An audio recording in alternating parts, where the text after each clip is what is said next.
Hello students, આપણે last લેક્ચરમાં વાત કરી હતી વિષમ વિભાજનના કારણે કાર્બોકેટાયન.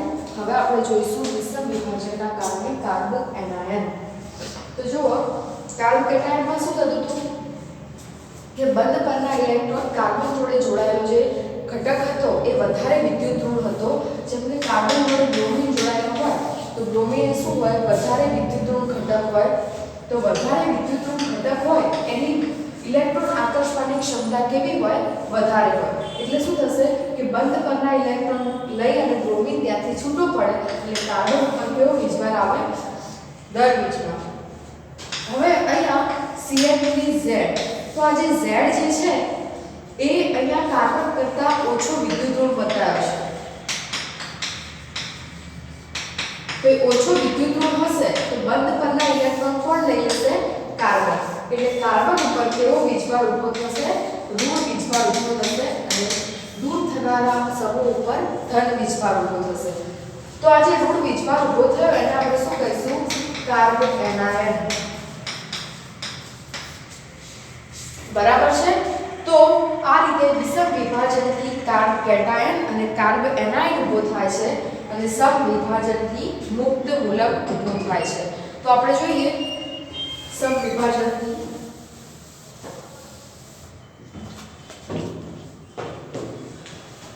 તો સમ વિભાજનમાં આ રીતે હશે Rx. તો અહીંયા હું ગરમી આપું કે પ્રકાશની હાજરીમાં રિએક્શન થશે તો અહીંયા બંધ પરના બે ઇલેક્ટ્રોન હશે, એમાંથી એક ઇલેક્ટ્રોન R લઈ જશે અને એક ઇલેક્ટ્રોન X લઈ જશે. એટલે અહીંયા શું થશે, જુઓ આ રીતે મુક્ત મૂલકને એક એક ઇલેક્ટ્રોનની સંજ્ઞા દ્વારા દર્શાવવામાં આવે છે. તો આ જે બને એને હું શું કહીશ, આલ્કાઇલ મુક્ત મૂલક. શું કહીશ એને હું, આલ્કાઇલ મુક્ત મૂલક. બરાબર છે. તો આ પ્રમાણે એની રિએક્શન કરવામાં આવે છે સમ વિભાજન દ્વારા. અહીંયા અર્ધવક્ર તીર દ્વારા દર્શાવવામાં આવે છે ઇલેક્ટ્રોનના સંચલનને, કે ઇલેક્ટ્રોન ક્યાંથી કઈ બાજુ જાય છે. તો આ વક્ર તીર આપણને એ વસ્તુ નિર્દેશિત કરે છે. અહીંયા મેં આ તીર બતાવ્યું છે એનો મતલબ કે અહીંયાથી એક ઇલેક્ટ્રોન અહીંયા જશે અને અહીંયાથી એક ઇલેક્ટ્રોન અહીંયા જશે. બરાબર છે. તો આ વક્ર તીર એ ઇલેક્ટ્રોનનું સંચલન બતાવે છે કે ક્યાં ઇલેક્ટ્રોન જશે અને કઈ રીતે જશે. બરાબર. અહીંયા મુક્ત મૂલકની સ્થાયીતાનો ક્રમ પ્રાથમિકથી તૃતીયક તરફ જતા શું થાય છે, વધે છે. બરાબર છે. તો અહીંયા પણ એની જે મુક્ત મૂલકતાનો જે ક્રમ છે એ કાર્બોકેટાયન જેવો જ છે. તો એની જે પ્રતિક્રિયાત્મકતા છે એ પ્રાથમિકથી તૃતીયક તરફ જતા શું થતી જશે, એની પ્રતિક્રિયાત્મકતા વધતી જશે. બરાબર છે. એની સ્થાયીતાનો ક્રમ પ્રાથમિક, તૃતીયક, એટલે કે તૃતીયક તરફ જશો એમ એની સ્થાયીતા શું થતી જશે, વધતી જશે. બરાબર છે. આગળ છે કેન્દ્ર અનુરાગી પ્રક્રિયક અને ઇલેક્ટ્રોન અનુરાગી પ્રક્રિયક. તો કેન્દ્રાનુરાગી એટલે શું, તો જેને કેન્દ્ર પ્રત્યે આકર્ષણ હોય એવા. કેન્દ્ર વત્તા અનુરાગ, અનુરાગ એટલે એના પ્રત્યે આકર્ષણ ધરાવતા હોય. બરાબર. ઇલેક્ટ્રોન અનુરાગ, તો ઇલેક્ટ્રોન પ્રત્યે આકર્ષણ ધરાવતા હોય એવા. તો કેન્દ્રની અંદર કયો વીજભાર રહેલો છે, ધન વીજભાર રહેલો છે. તો કેન્દ્ર પ્રત્યે આકર્ષણ કોને હોય, ઋણ વીજભાર વાળાને. એટલે કેન્દ્રાનુરાગી પ્રક્રિયક બધા એવા હશે કે જેના ઉપર ઋણ વીજભાર રહેલો હોય. અને ઇલેક્ટ્રોન અનુરાગી એટલે શું, તો જેને ઇલેક્ટ્રોન પ્રત્યે અનુરાગ છે એવા. તો ઇલેક્ટ્રોન ઉપર કેવો વીજભાર હોય, ઋણ. તો ઋણ વીજભાર પ્રત્યે કોણ આકર્ષિત થાય, ધન વીજભારિત હોય એ.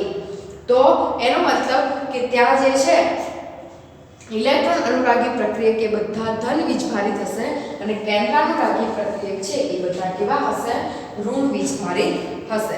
કેન્દ્રાનુરાગી પ્રક્રિયકને આપણે Nu ન્યુક્લિયોફાઇલ વડે દર્શાવીએ છીએ અને ઇલેક્ટ્રોનાનુરાગી પ્રક્રિયકને આપણે E+ વડે દર્શાવીએ છીએ. તો ઇલેક્ટ્રોન પ્રત્યે આકર્ષણ ધરાવનારા સમૂહ હોય એને ઇલેક્ટ્રોન અનુરાગી કહેવાય અને કેન્દ્ર પ્રત્યે આકર્ષણ ધરાવનારા હોય એને કેન્દ્રાનુરાગી કહેવાય. ધ્રુવીય કાર્બનિક પ્રક્રિયા દરમિયાન કેન્દ્રાનુરાગી પ્રક્રિયક છે એ શું કરશે, પ્રક્રિયાર્થીના ઇલેક્ટ્રોન અનુરાગી કેન્દ્ર પર હુમલો કરશે, કારણ કે એ બંને એકબીજાથી કેવા છે, વિરુદ્ધ વીજભાર ધરાવે છે, અને વિરુદ્ધ વીજભાર ધરાવતા હોય એ એકબીજા સાથે આકર્ષાવાની ક્ષમતા અને એકબીજા સાથે બંધ બનાવવાની ક્ષમતા ધરાવે છે. આમ ઇલેક્ટ્રોન અનુરાગી કેન્દ્ર તરીકે પ્રક્રિયાર્થીનો કોઈ ચોક્કસ પરમાણુ કે ભાગ હોય કે જે ઇલેક્ટ્રોન ઉણપ ધરાવતો હોય છે. બરાબર, આપણે શું કીધું, ઇલેક્ટ્રોન અનુરાગી જે પ્રક્રિયા પર આપણે હુમલો કરવાનો હોય તો ઇલેક્ટ્રોન અનુરાગી એ ધન વીજભારિત હોય, એનો મતલબ કે એના ઉપર ઇલેક્ટ્રોનની ઉણપ હોય. તો એ ઇલેક્ટ્રોનની ઉણપ કોણ પૂરી કરે, એના ઉપર જે કેન્દ્ર અનુરાગી હુમલો કરશે એ શું કરશે, એની અંદર રહેલી ઇલેક્ટ્રોનની ઉણપને શું કરશે, પૂરી કરશે.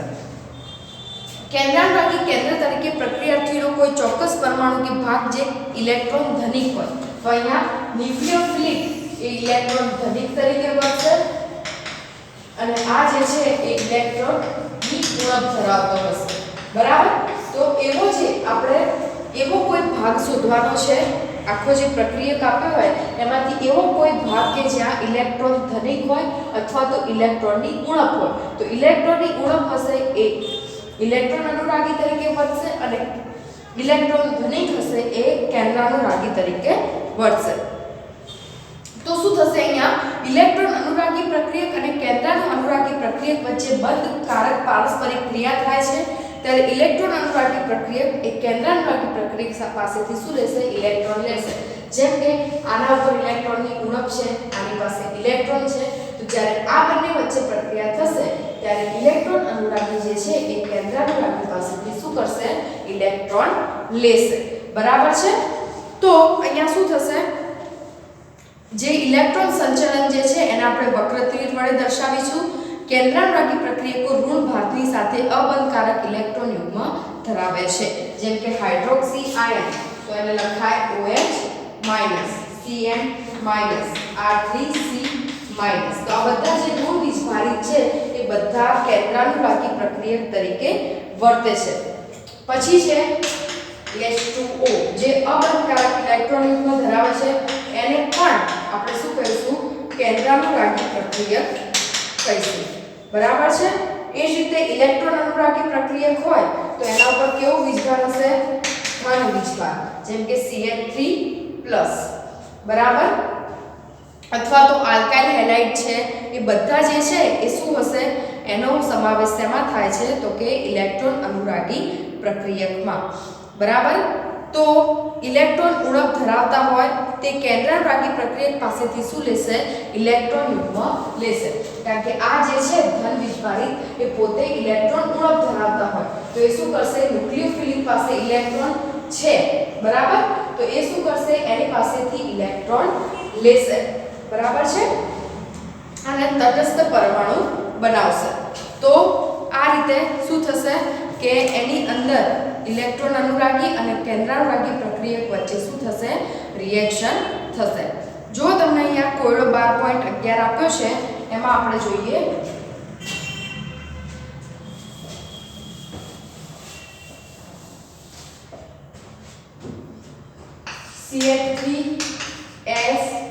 CH3 તો એ કાર્બન કરતા સલ્ફર એ વધારે વિદ્યુતનું ઘટક છે, એટલે બધા ઇલેક્ટ્રોન કોના તરફ જતા રહેશે, સલ્ફર તરફ, એટલે અહીંયા CH3 પર ધન વીજભાર આવશે અને અહીંયા કેવો વીજભાર આવશે, ઋણ વીજભાર.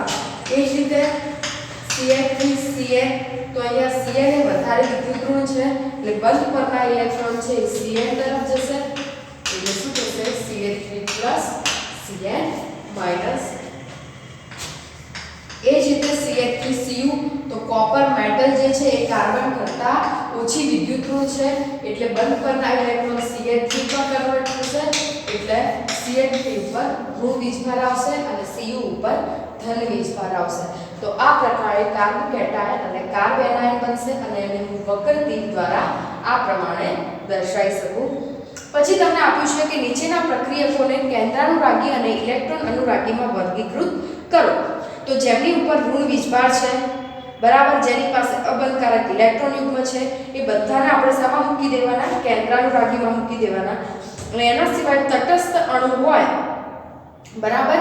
તો એવા જે છે એને આપણે શેમાં મૂકી દઈશું? તટસ્થ અણુ છે, ધન ભારિત છે, એ બધાને આપણે ઇલેક્ટ્રોન અનુરાગીમાં સમાવેશ કરી દઈશું. બરાબર.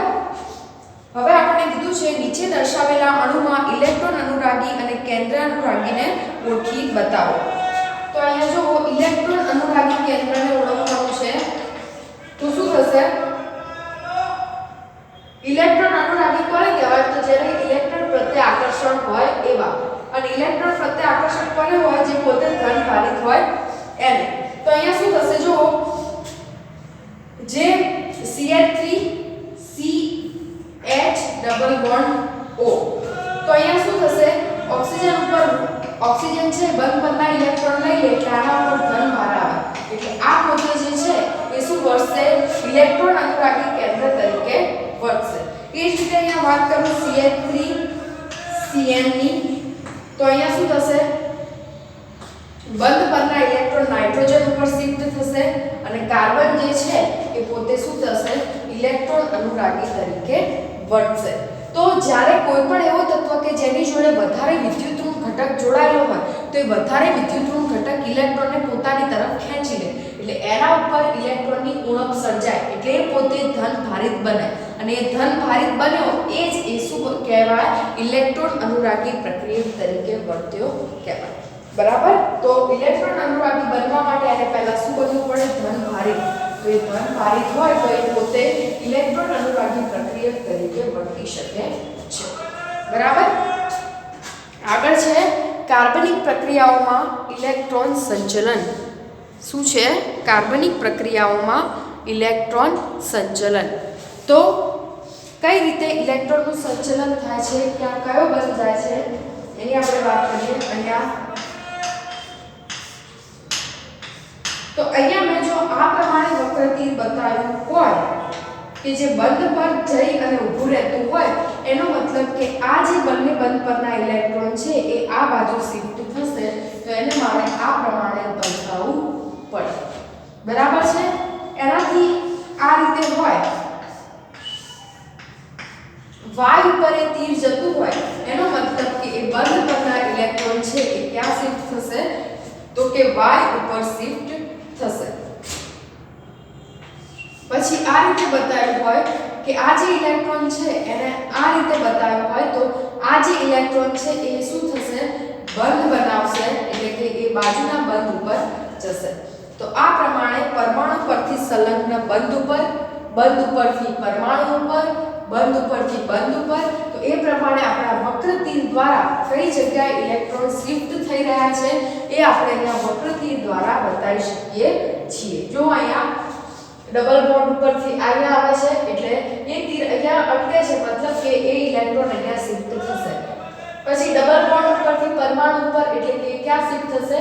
પરમાણુ ઉપર શિફ્ટ થશે. પછી પરમાણુ ઉપરથી બંધ ઉપર તો એ આ પ્રમાણે શિફ્ટ થશે. તો આ પ્રમાણે આપણે જે ઇલેક્ટ્રોનનું સંલગ્ન છે એ બતાવી શકીએ છીએ. બરાબર છે. તો આ પ્રમાણે આપણને આવડવું જોઈએ. બીજું તમે માછલી આંકડા વડે પણ એને દર્શાવી શકો છો જેમ કે OH વાયરસ છે. બરાબર છે. એની હું CH3Br સાથે પ્રક્રિયા કરાવું છું તો અહીંયા જે બંધ પરના ઇલેક્ટ્રોન છે એ શું થઈ ગયા? Br ઉપર શિફ્ટ થશે. Br બંધ પરના ઇલેક્ટ્રોન લઈ અને છૂટો પડે એટલે એના ઉપર કેવો વીજભાર આવે? કાર્બન ઉપર ધન વીજભાર. બરાબર. એટલે એ અહીંયા OH સાથે પ્રક્રિયા કરશે અને CH3OH વત્તા શું બનશે? Br. તો આ પોતે CH3 કેવો ઇલેક્ટ્રોન અનુરાગી તરીકે વર્તશે અને આ પોતે કેન્દ્રાનુરાગી તરીકે વર્તશે. એના પર અટેક કરી અને આ રીતે CH3OH બનાવશે. તો આ પ્રમાણે તમે એને વક્રતીર વડે અથવા તો માછલીના આંકડા જેવા સિમ્બોલ વડે દર્શાવી શકો છો કે કઈ રીતે ઇલેક્ટ્રોનનું ત્યાં સંલગ્ન થશે. બરાબર છે. આગળ છે સહસંયોજક બંધમાં ઇલેક્ટ્રોન સ્થાનાંતરની અસર. તો સહસંયોજક બંધ હોય બરાબર તો એની અંદર ઇલેક્ટ્રોન રહેલા હોય તો ઇલેક્ટ્રોનનું સ્થાનાંતર જે પ્રમાણે થશે એ પ્રમાણે એની અંદર અલગ અલગ પ્રકારની અસર જોવા મળશે. જેમ કે અહીંયા જો તમે કે જે તે પથમાં કાયમી ધ્રુવ્યતા પેદા કરશે ઇલેક્ટ્રોનનું સ્થાનાંતર છે એ, તો એના કારણે જે અસર ઊભી થશે એને પ્રેરક અસર અથવા તો સહસ્પંદન અસર કહેવામાં આવે છે, બરાબર. તો એની અંદર ઇલેક્ટ્રોનનું સ્થાનાંતર જોવા મળે છે. અને બીજું છે ઇલેક્ટ્રોમેગ્નેટિક અસર અને ધ્રુવણ્યતા, બરાબર છે. તો એ પ્રમાણેની અસર જે છે એ ઇલેક્ટ્રોનના સ્થાનાંતરના કારણે જોવા મળતી હોય છે. તો સૌથી પહેલા ઇલેક્ટ્રોનના સ્થાનાંતરના કારણે જો કોઈ અસર જોવા મળતી હોય તો એ છે પ્રેરક અસર. એની વાત કરીએ આપણે. તો પ્રેરક અસર જે છે એ ક્યારે ઉદ્ભવે છે, તો જ્યારે બે ભિન્ન વિદ્યુત ઋણવાળા પરમાણુઓ વચ્ચે સહસંયોજક બંધ બનેલો હોય ત્યારે. જેમ કે અહીંયા CH3 CH2 Cl. તો અહીંયા કાર્બન અને ક્લોરીન વચ્ચે વિદ્યુત ઋણતાનો તફાવત છે, મતલબ કે બંને અલગ અલગ વિદ્યુત ઋણવાળા તત્વો એકબીજા સાથે જોડાઈ અને સહસંયોજક બંધ બનાવ્યો છે. હવે શું થશે, આ વધારે વિદ્યુત ઋણ છે એટલે બંધ પરના ઇલેક્ટ્રોન એના તરફ વધારે આકર્ષેલા રહેશે. તો એના ઉપર આંશિક ઋણ વીજભાર અને આના ઉપર આંશિક ધન વીજભાર. ડેલ્ટા છે એ એની ઉપર રહેલો આંશિક એટલે થોડો, પૂરેપૂરો નહીં. પૂરેપૂરો હોય તો આપણે આખો ધન વીજભાર બતાવીએ, ડેલ્ટા બતાવીએ નહીં. ડેલ્ટા બતાવવાનો મતલબ છે કે ત્યાં આંશિક ધન વીજભાર અને આંશિક ઋણ વીજભાર ઉદ્ભવે છે, બરાબર છે. તો અહીંયા ઇલેક્ટ્રોનના સ્થાનાંતરના કારણે એક ઉપર ધન વીજભાર ઉદ્ભવશે અને એક ઉપર ઋણ વીજભાર ઉદ્ભવશે. અહીંયા માઈનસ વીજભાર બતાવે છે કે ઇલેક્ટ્રોનનું જે છે આકર્ષણ એના તરફ થોડું વધારે હશે એટલે એ આંશિક ઋણ વીજભાર દર્શાવશે અને આ જે છે એ શું બતાવશે, આંશિક ધન વીજભાર બતાવે છે, બરાબર છે. તો જ્યારે એ એકબીજાથી વધારે ઓછી વિદ્યુત ઋણવાળા તત્વો એકબીજા સાથે જોડાયેલા હોય અને એના કારણે જે ઊભું થાય એને હું શું કહીશ, પ્રેરક અસર, બરાબર છે. અને સહસંયોજક બંધ છે ઉપરથી એની અંદર ઉપર ધ્રુવ્યતા ઊભી થાય છે ધન ઋણ વીજભાર વાળી, માટે એને હું શું કહીશ, ધ્રુવ્ય સહસંયોજક બંધ, બરાબર છે. તો અહીંયા જુઓ શું થશે, આ જે બંધ પરના ઇલેક્ટ્રોન છે એ ક્લોરીન તરફ આકર્ષાશે એટલે અહીંયા શું થશે, એના ઉપર આંશિક ધન વીજભાર ઊભો થશે. હવે આ કાર્બનની એક્ઝેટ બાજુમાં ક્લોરીન જોડાયેલો છે એટલે ક્લોરીન જે છે એ વધારે વિદ્યુત ઋણ છે એટલે આ જે ઇલેક્ટ્રોન છે એ પોતાની તરફ આકર્ષે એટલે આંશિક ધન વીજભાર. હવે આના પર આંશિક ધન વીજભાર છે એટલે એના કારણે બાજુના કાર્બન ઉપર પણ એ વસ્તુ ઊભી થશે એટલે એ જે ઇલેક્ટ્રોન છે એ ક્લોરીન તરફ આકર્ષાશે એટલે આ કાર્બન ઉપર આના કરતાં થોડો ઓછો વીજભાર ઉદ્ભવે છે એટલે એને બે ડેલ્ટા વડે દર્શાવેલ છે કે આના સાપેક્ષમાં આનો જે છે વીજભાર એ કેવો છે, ઓછો છે, બરાબર છે. અને આ જે અસર છે એ 3 કાર્બન પછી લુપ્ત થઈ જાય છે, એ નજીકના કાર્બનો સુધી જ પ્રેરક અસર જોવા મળે છે, બરાબર છે. પછીના કાર્બન ઉપર એ અસરો જોવા મળતી નથી. તો આ પ્રમાણે જે અસર ઊભી થાય છે એટલે આપણે શું કહીશું, પ્રેરક અસર. શું કહીશું આપણે એને, પ્રેરક અસર કહીશું, બરાબર છે. તો આ જે છે એ ઇલેક્ટ્રોન ઘનતાના કારણે ઊભી થતી અસર છે. અહીંયા બે પ્રકારના સમૂહ હોઈ શકે, એક તો ઇલેક્ટ્રોન દાતા સમૂહ યા તો ઇલેક્ટ્રોન આકર્ષક સમૂહ. તો ઇલેક્ટ્રોન દાતા સમૂહ હશે તો આ પ્રકારની અસર જોવા મળશે અને ઇલેક્ટ્રોન આકર્ષક સમૂહ હશે તો અહીંયા ઋણ વીજભાર હશે અને અહીંયા શું હશે, ધન વીજભાર, કે એ છે એ શું કરશે, એની પાસેથી ઇલેક્ટ્રોનને પોતાની તરફ આકર્ષી લેશે. તો ઇલેક્ટ્રોન દાતા સમૂહ તરીકે અહીંયા કયા છે તો કે NO2 Cn COON COOR આ બધા જે છે એ ઇલેક્ટ્રોન દાતા સમૂહ તરીકે એ ઇલેક્ટ્રોન આકર્ષક સમૂહ તરીકે છે અને CH3 છે જેમ કે આ CH2 CH3 આ બધા જે છે એ શું છે, ઇલેક્ટ્રોન દાતા સમૂહ તરીકે વર્તશે. તો આપણને નામ એના યાદ રહેવા જોઈએ. NO2 ને બધા જે છે NO2 એસ્ટર એ બધા ઇલેક્ટ્રોન આકર્ષક સમૂહ જે ઇલેક્ટ્રોનને પોતાની તરફ આકર્ષી લેશે અને આ બધા જે સમૂહ છે એ શું કરશે, ઇલેક્ટ્રોનનું દાન કરશે. ઇલેક્ટ્રોન દાતા સમૂહ ઇલેક્ટ્રોનિક ઘનતાને આ સમૂહ તરફ ખસેડશે એટલે એના પોતાના ઉપર આંશિક ધન વીજભાર ઊભો થશે અને આ સમૂહ ઉપર આંશિક ઋણ વીજભાર ઊભો થશે. તો આ પ્રમાણે પ્રેરક અસર જોવા મળે છે. તમને કોયડો 12.14 આપ્યો છે, એમાં તમારે જોડી કઈ જોડીની વિદ્યુત ઋણતા વધારે છે એ તમારે જોવાનું છે. તો સૌથી પહેલો આપ્યો છે CH3H, એની એક્ઝેક્ટ બાજુમાં આપ્યો છે CH3Br. તો કાર્બન અને હાઇડ્રોજનની વિદ્યુત ઋણતામાં એટલી કોઈ તફાવત નથી જેટલો C કાર્બન અને Br માં છે. માટે A માંથી આવશે જવાબ CBr. પછી B માં આપ્યું છે તમને CH3NH2 અને CH3OH. તો કાર્બન અને નાઇટ્રોજન કરતા કાર્બન અને ઓક્સિજનની વિદ્યુત ઋણતામાં વધારે તફાવત હોય, માટે આન્સર આવશે B માં કાર્બન OH. અને C માં પણ જવાબ આવશે CO બંધ. બરાબર, કારણ કે એમની વિદ્યુત ઋણતા વચ્ચે તફાવત વધારે રહેલો છે. પછી તમને આપ્યું છે CH3 CH2 CH2 Br.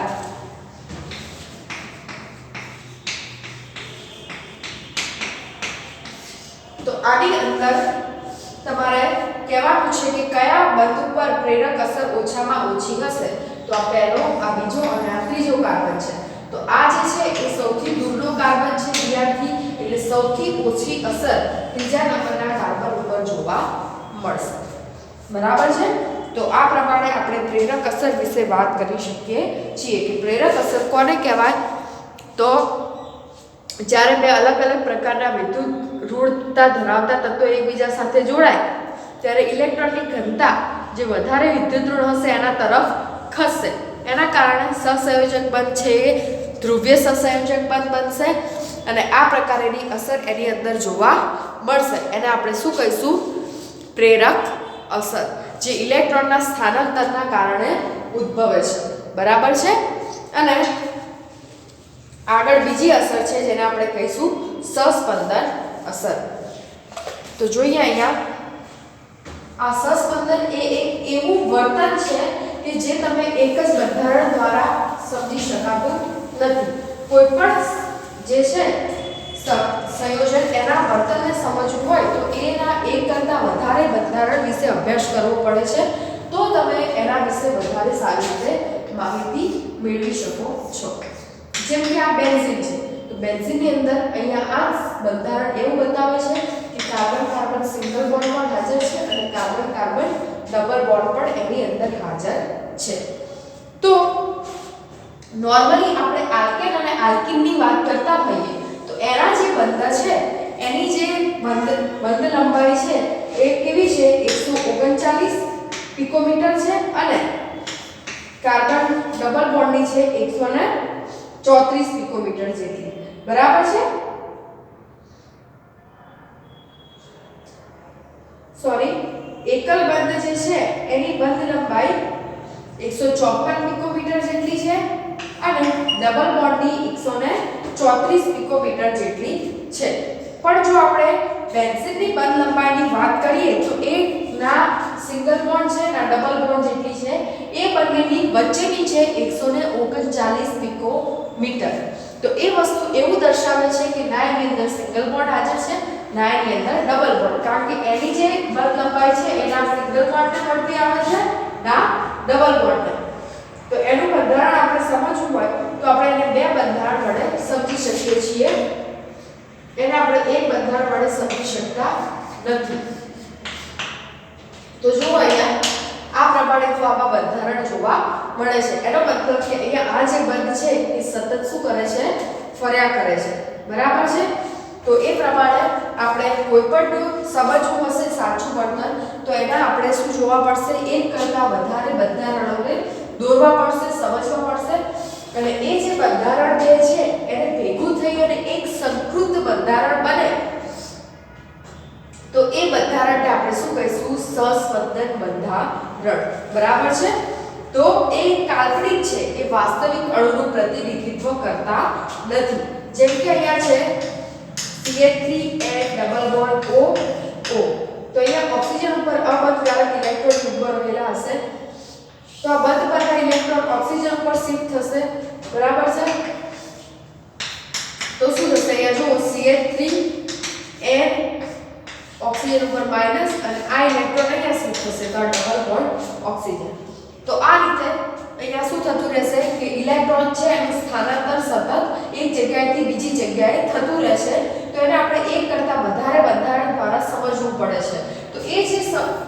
બંધારણ છે એ બંને બંધારણ ભેગા થઈને એક સંકૃત બંધારણ બને. જેમ કે આનું મારે સંકૃત બંધારણ બનાવવું હોય તો કંઈક આ પ્રમાણે બને કે જેની અંદર ડબલ બોન્ડ ફર્યા કરે છે. એમ આનું સંકૃત બંધારણ દોરવું હોય મારે તો શું થશે?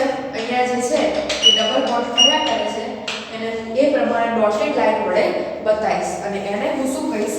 સસ્પંદન. બરાબર છે? અને વાસ્તવિક બંધારણ અને સસ્પંદન બંધારણ વચ્ચે ઊર્જાનો તફાવત રહેલો છે અને એ ઊર્જાના તફાવતને હું શું કહીશ? સસ્પંદન ઊર્જા અથવા તો સસ્પંદન સ્થાયીકરણ ઊર્જા કહીશ. બરાબર? તો હવે અહીંયા સસ્પંદનના બંધારણ લખવા માટે બે નિયમોનું પાલન કરવું જરૂરી છે. એક, સસ્પંદનના બંધારણોમાં કેન્દ્રનું સ્થાન સમાન રહેશે. કેન્દ્ર જો બંનેની અંદર નાઇટ્રોજન સેમ જ જગ્યાએ છે. બીજું, અયુગ્મિત ઇલેક્ટ્રોનની સંખ્યા પણ સરખી રહેશે. પહેલા બંધારણમાં અયુગ્મિત ઇલેક્ટ્રોનની સંખ્યા જેટલી હશે એટલી ને એટલી બીજા બંધારણમાં પણ રહેશે. અયુગ્મિત ઇલેક્ટ્રોનની સંખ્યામાં કોઈ ફેરફાર કરવાનો નહીં કે પહેલા બંધારણમાં 4 હતી બીજામાં 6 થઈ ગઈ.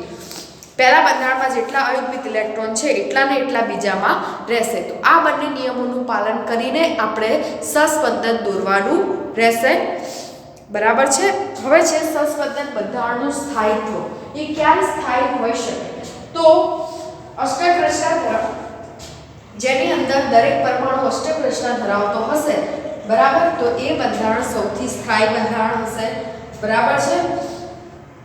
જેની અંદર વધુ સહસંયોજક બંધ હોય. પછી વિરુદ્ધ વીજભારનું અલગીકરણ ઓછું હોય. મતલબ કે આની ઉપર એવા કોઈ સમૂહ જોડાયેલા હોય કે જે વધારે વિદ્યુત ઋણ હોય તો ઋણ વીજભાર જે છે એ વધુ વિદ્યુત તત્વો ઉપર જ આવવો જોઈએ અને ધન વીજભાર છે એ વધુ વિદ્યુત ધન તત્વો ઉપર જ આવવો જોઈએ. એવું થશે તો સસ્પંદન વધારે સ્થાયી થશે. તમે આ વસ્તુને બાર સાયન્સની અંદર સારી રીતે સમજી શકશો. એની અંદર અલગ અલગ પ્રકારના સસ્પંદન આવશે અને ઋણ વીજભાર અને ધન વીજભાર પણ બેન્ઝીન રિંગ ઉપર ફરતા બતાવશે. એટલે તમે સમજશો ત્યારે આ વાક્યને સારી રીતે કે કેમ એનું સ્થાયિત્વ વધે છે અને કેમ ઘટે છે. બરાબર છે? તો આ પ્રમાણે તમે સસ્પંદનના સ્થાયિત્વને સમજાઈ શકો છો.